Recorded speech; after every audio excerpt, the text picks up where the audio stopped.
सर्वमंगल मांगले शिवे सर्वार्थ साधिके शरण्ये त्र्यंबके गौरी नारायणी नमस्तुते। जय माता दी। दोस्तों, आज की वीडियो में हम आपको पूजा की संपूर्ण विधि बताने वाले हैं। कब हमें भोग हटाना है और जो हमने यहाँ पे पान और सुपारी का भोग लगाया है, क्या हमें प्रतिदिन लगाना है कि सिर्फ पहले और आखिरी वाले दिन लगाना है। साथ ही कलश के अंदर हमने क्या क्या डाला है, नवरात्रि पूजा में अष्टदल कमल कैसे बनाना है, सभी महत्वपूर्ण जानकारी इस वीडियो में हम आपके साथ शेयर करेंगे। वीडियो बहुत ही हेल्पफुल और इंटरेस्टिंग होने वाली है। इस तरह से लकड़ी की चौकी लेकर लाल कपड़ा बिछाकर आपको 3 जगह अलग अलग चावल रखने हैं और इस तरह से उंगलियों से 8 भाग करके इस तरह आपको अष्टदल कमल बनाने हैं। तो आप देख सकते हैं प्लस का निशान करेंगे और उसके बाद और एक निशान करके हम इस तरह से अष्टदल कमल का आकार बनाएंगे और बीच में हल्के से चावल रखेंगे। तो बस लीजिए, हमारा अष्टदल कमल तैयार है। अब हम रुई में बाती डाल के दीप प्रज्वलित करने की तैयारी कर लेंगे। तो आप मिट्टी का दिया ले सकते हो या फिर धातु का दिया।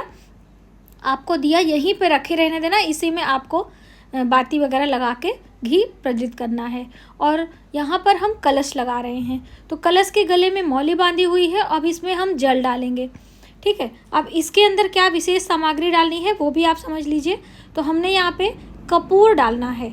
देखिए, कपूर से हमारा जो कलश का जल है बहुत ही सुगंधित, और हल्दी की गांठ, सुपारी और यहाँ पर सिक्का और इधर इलायची और ये है 2 लौंग, जोड़े से लौंग हम इस्तेमाल करेंगे।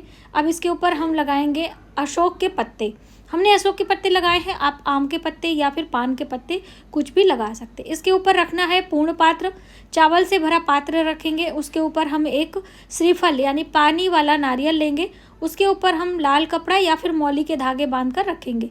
ये नोक वाला भाग पीछे रखेंगे, आगे आँख वाला भाग रखेंगे। इस तरह से लिटा कर हम रख रहे हैं। बहुत सारी बहनों ने प्रश्न किया था कि मैम आप कलश पर नारियल कैसे रख रही हैं। तो आप इस तरह भी रख सकते हैं और खड़ा करके भी रख सकते हैं। नोक वाला भाग नीचे कर दीजिए और डायरेक्टली आप खड़ा कर दीजिए।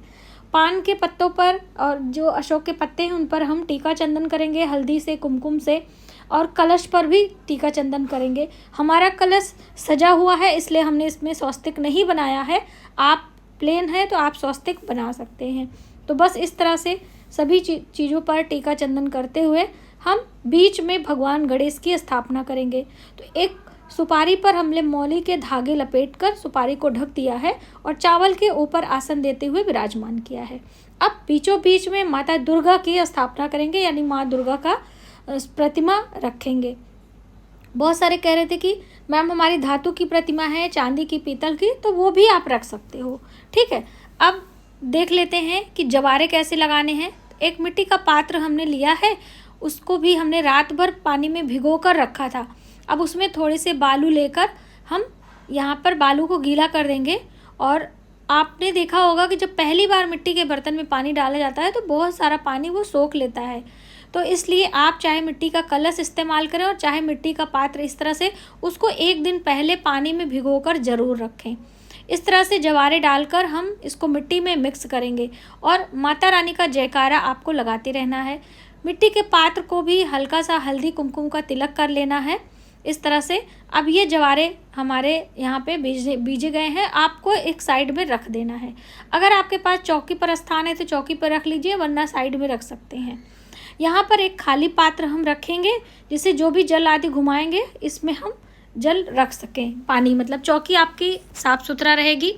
आप चाहें तो एक पात्र रखकर उसमें सभी सामग्री हर दिन चढ़ा सकें, जिससे कि आपको आसानी हो। अब हम हाथ में अक्षत, पुष्प, दक्षिणा और जल लेकर संकल्प लेंगे। तो संकल्प की आप मंत्र भी बोल सकते हो, हम स्क्रीन पर लिख दे रहे हैं। और आप, हे भगवान गणेश, हम 9 दिन का व्रत करना चाहते हैं, जल फल जैसे भी आप रखना चाहते हो वो बोलकर संकल्प ले सकते हो। उसके बाद हम दीप प्रज्वलित करेंगे, ठीक है। तो दीप हमने यहाँ पे घी का इस्तेमाल किया है, आप चाहें तो तिल के तेल का इस्तेमाल कर लीजिए, ठीक है। उसी समय आपको धूप भी जला लेना है साथ ही साथ। और अब हम जल घुमाकर दीप का पूजन करेंगे, दीप देवता को प्रणाम करेंगे, उनका आवाहन करेंगे कि हम माता रानी की 9 दिनों तक पूजा अर्चना करेंगे। आप हमारे पूजा के साक्षी हैं, आप प्रज्वलित रहें, हमारा अहित ना करें, क्योंकि अग्नि का काम है जलाना। अब हम टीका चंदन, अक्षत, पुष्प चढ़ाकर प्रणाम करेंगे। कुछ मीठा मिष्ठान आप मिश्री और बतासे का भोग भी लगा सकते हो। यहाँ पर हमारी दीप की पूजा संपन्न हुई। अब इसके बाद आप थोड़ी सी घंटी की ध्वनि कर दीजिए, क्योंकि घंटे की ध्वनि पूजा के साथ ज़रूर करनी होती है। अब हमने क्या करना है, अब हम भगवान गणेश की पूजा करेंगे। ठीक है, कलश की भी पूजा आप कर सकते हैं, लेकिन इस बार हम आपको गणेश जी की पूजा करके दिखा रहे हैं। तो उनको भी स्नान कराना है, हल्दी कुमकुम का तिलक लगाना है, और आपके पास जो भी वस्त्र हैं, आप मौली के धागे हैं या फिर आपके पास कोई पीला वस्त्र है, तो आप भगवान गणेश को समर्पित कर सकते हो। टीका चंदन की बात है तो जितने भी प्रकार के आपने हल्दी कुमकुम रोली आदि लिया है, क्योंकि भगवान गणेश को सभी प्रकार के टीका चंदन लगाए जाते हैं। इस तरह से आप भगवान गणेश का पूजन करें। पीला कपड़ा आप पास में रख दीजिए। यहाँ पर हम जनेऊ पहना रहे हैं, आपके पास हो तो आप पहना दीजिए। दुर्वा घास भगवान गणेश को चढ़ा रहे हैं, और पुष्प माला भी आप चढ़ा सकते हैं, सिंगल पुष्प भी आप रख सकते हैं। तो बस इस तरह से सभी चीज़ें भगवान गणेश को अर्पित करते हुए अब हम कलश देवता में जो वरुण देवता हैं उनका आवाहन करते हुए हम पूजन करेंगे। श्री कलश यानी कि जो माता लक्ष्मी का स्वरूप माना जाता है नारियल पर, तो हमने उनका भी पूजन करना है। तो देखिए दोस्तों, जब भी हम कलश लगाते हैं तो थोड़ी सी सावधानी रखेंगे। सभी चीज़ों को चढ़ाते हुए अर्पित करते हुए कोई चीज़ हमारी गिरनी नहीं चाहिए। कभी कभी गलती से हाथ लगने से कोई चीज़ें इधर उधर हो जाती है, तो आपको डरने की ज़रूरत नहीं है। तो हमने यहाँ पर एक पुष्प जो आपने जवारे लगाए हैं वहाँ पर भी चढ़ा देना है, उनको भी प्रणाम करने हैं, क्योंकि अन्नपूर्णा की देवता की स्वरूप माना जाता है, क्योंकि हमने अनाज लगाया हुआ है ना, खेती आपने लगाई है। अब यहाँ पर इत्र हम चढ़ाएंगे, तो इत्र भी थोड़ा सा रुई में लगाकर आप सभी देवी देवताओं के पास में रख दें। और अब बारी आती है माँ दुर्गा के पूजन की। तो हम यहाँ पर स्नान कराएंगे और एक चुंदरी चढ़ाएंगे। थोड़ा सा कैमरे को सामने करेंगे जिससे आपको आसानी से दिखाई पड़े। तो बस इस तरह से माता रानी को आप चुन्नी पहना दें, उनको हल्दी कुमकुम का तिलक करेंगे इस तरह से।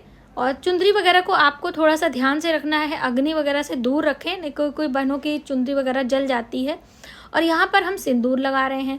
कई बहनें पूछ रही थी कि माता रानी को सिंदूर लगाएं कि ना लगाएं, तो बिल्कुल आप लगा सकते हैं, कोई परेशानी है। नौ दुर्गा के अलग अलग स्वरूप हैं, तो हम सभी माताओं को तिलक लगाएंगे और सभी का जयकारा लेंगे।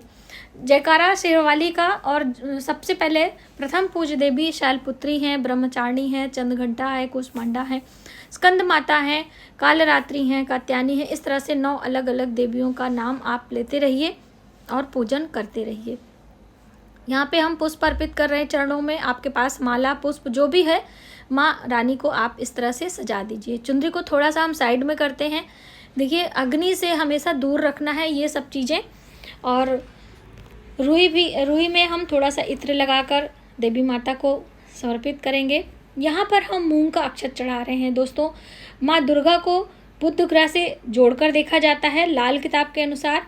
वैसे भी तो आप मूंग हरी जरूर चढ़ाइए। और यहाँ पर जो भी ऋतुफल हैं, कुछ आपके पास भोग मिष्ठान है, और यहाँ पे बताशे हमने रख लिए हैं। और दोस्तों, प्रथम दिन पहले दिन की पूजा है तो घी का भोग लगाते हैं। माँ शैलपुत्री को शुद्ध घी का भोग लगाते हैं, तो हमने यहाँ पे घी का भी भोग अलग से रख लिया है।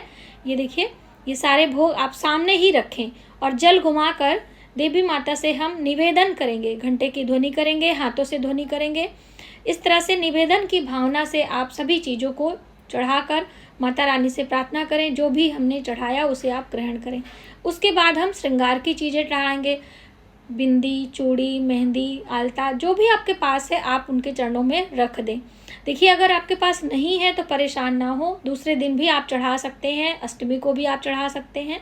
तो ये प्लेट हम इधर साइड में रखेंगे, क्योंकि चौकी हमारी छोटी है तो सभी चीज़ें हम चौकी पर नहीं लगा सकते हैं।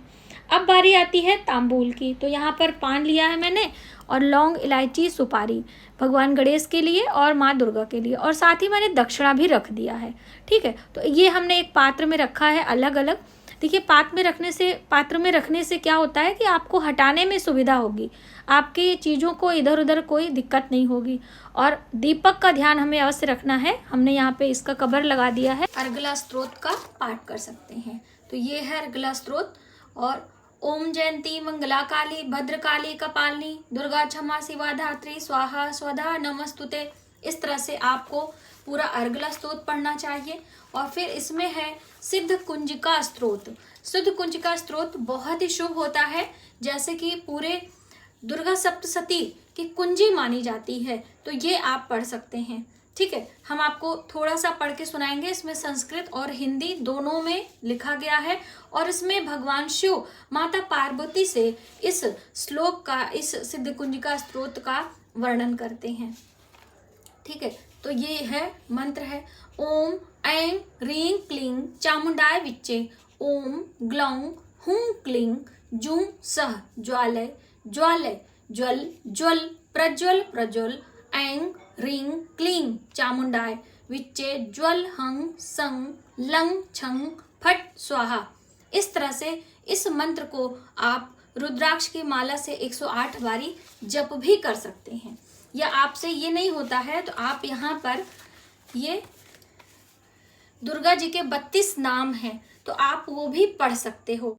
दुर्गा जी के 32 नाम: दुर्गा, दुर्गातिशमनी, दुर्गाप्तिनिवारिणी, दुर्गमच्छेदिनी, दुर्ग साधिनी, दुर्ग नाशिनी, दुर्गदोद्वारिणी, दुर्ग निहंत्री, दुर्गमा पाहा, दुर्गम ज्ञानदा, दुर्ग दैत्य लोक दावा नला, दुर्गमा, दुर्गमा लोका, दुर्गमात्म स्वरूपिणी, दुर्गमार्पदा, दुर्गम विद्या, दुर्गम मां श्रता, दुर्गम ज्ञान संस्थाना, दुर्गम ध्यान भाषिणी, दुर्ग मोहा, दुर्ग मगा, दुर्गमार्थ स्वरूपिणी, दुर्गमा सुसहंत्री, दुर्गमा युद्ध धारिणी, दुर्गमांगी, दुर्गमता, दुर्गम्या, दुर्गमेश्वरी, दुर्ग भीमा, दुर्ग भामा, दुर्गभा, दुर्गदारिणी, नामम लिंबा यस्त दुर्गया मम मानवः पठेत सर्वभयो मुक्तो भविष्य न संशयः।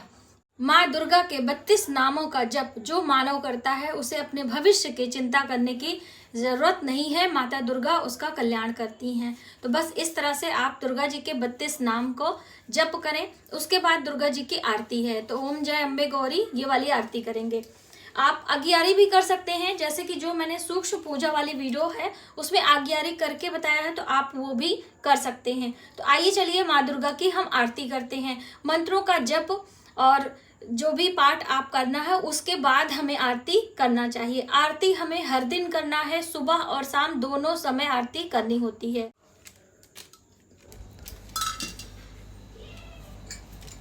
जय अम्बे गौरी मैया, जय श्यामा गौरी, तुमको निश दिन ध्यावत हरि ब्रह्मा शिवरी, ओम जय अम्बे गौरी। दोस्तों, आरती के बाद आपको थोड़ा सा जल घुमाकर देवी देवताओं को आरती देना चाहिए। इस तरह से 3 बारी आपको आरती देना है। अब फिर से शीतलीकरण करते हुए स्वयं आरती लें, अपने मुखमंडल पर लगाएं, पूरे घर में आरती दिखाएं, सभी सदस्यों को आरती दें।